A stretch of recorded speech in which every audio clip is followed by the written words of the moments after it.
Сегодня приготовим вот такой вот очень вкусный и в то же время очень простой в приготовлении рыбный пирог. Делается он легко, быстро, а самое главное из доступных для всех продуктов. Всем привет! Ну и для начала нам понадобится 3 куриных яйца, отваренных вкрутую. Их нужно будет натереть на крупную терку.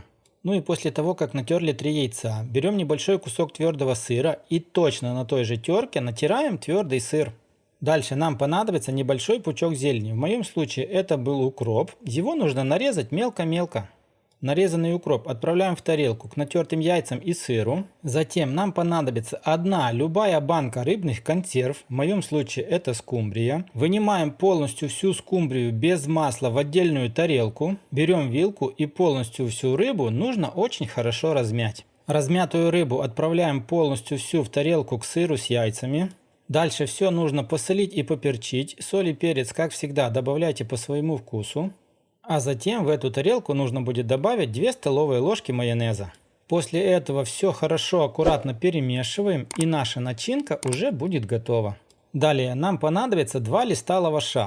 На первый лист нам нужно будет отправить примерно половину начинки, той, что мы намешали, и небольшим равномерным слоем все хорошо разровнять. А затем берем с ближнего края от вас, сворачиваем рулет. Старайтесь сделать так, чтобы он был как можно плотнее. Чтобы было удобнее, я разрезаю этот рулет ровно пополам. А дальше его нужно будет нарезать на маленькие рулетики толщиной примерно по 2-2,5 см. Ну а после того, как вы все понарезали, нам понадобится неразъемная форма. В моем случае это будет круглая силиконовая, но она может быть любой формы. Мы берем вот эти маленькие рулетики и вот таким вот образом аккуратно укладываем в форму. Укладывать нужно как можно плотнее. Смотрите, маленьких рулетиков из одного листа лаваша на мою форму не хватило. Значит, я сейчас делаю второй лист точно так же. И вот так вот я заполню полностью всю форму маленькими рулетиками с начинкой. Дальше нам понадобится отдельная глубокая тарелка. В нее нужно будет вбить 3 куриных яйца и добавить 3 столовые ложки сметаны. Дальше сюда же нужно добавить соль и перец, все по своему вкусу.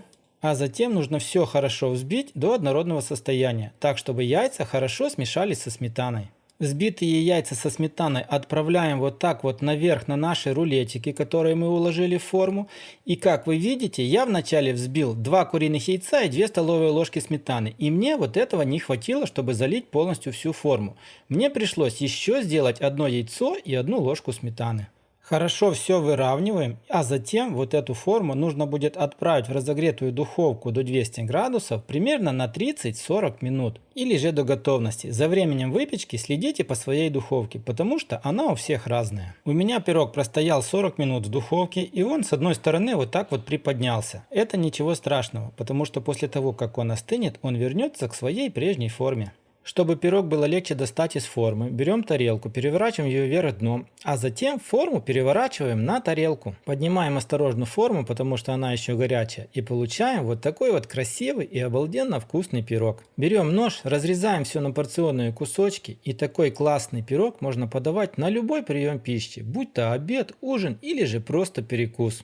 На этом у меня, друзья, сегодня все. Если вам понравилось, как обычно, лайк, подписка, колокольчик. Поделитесь с друзьями, ведь идея довольно-таки простая. Начинку можно будет использовать любую. Ну а мы с вами встретимся в новом видео. Всем пока, всем до скорой встречи на канале Аппетитная кухня.